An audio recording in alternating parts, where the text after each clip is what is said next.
po si Antoinette V. Orsolino. Narito ang nagbabagang balita. Ngayong Lunes, Pebrero 7, 2025, DepEd balak pasimplihin ang senior high school curriculum.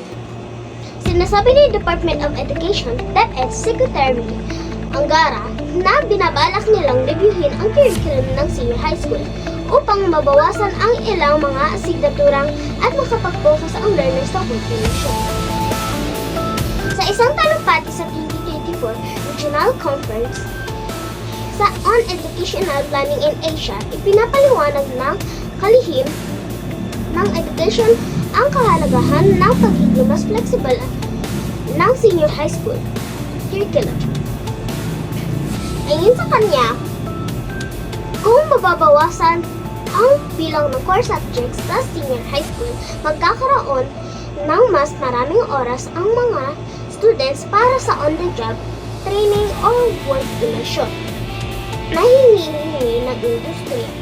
So ang reklamo ng mga colleges o kaya yung mga employers, parang wala nang na-master yung ating mga bata sa dami ng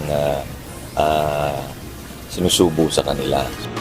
Dahil dito, mas nagiging madali para sa mga senior high school graduates na makahanap ng trabaho kahit nakulang sila sa karanasan. Dagdag pa niya, nasa tamang direksyon ang kanilang hakbang upang mabawasan ang core subjects sa 5 o 6 lamang.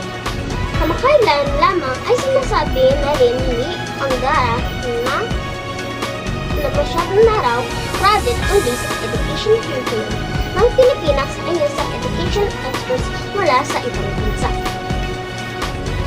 Nagkipagpulong din si Angara sa ilang consultants mula sa Asian Development Bank upang humingi ng mungkahi sa magiging nilalaman ng senior high school curriculum, lalo na sa English, Science at Math, na nakaangkla sa standards at curriculum guides. Kamakailan lamang, naging usap-usapan na ang isa sa mga asignaturang nanganib bawasan sa senior high school ay ang asignaturang Pilipino, bagay na pinalagan lamang ng mga guro, edukator at dalubika. Muli, ako po si Antoinette V. Orsolino mula sa Balitang Munti. Magandang araw.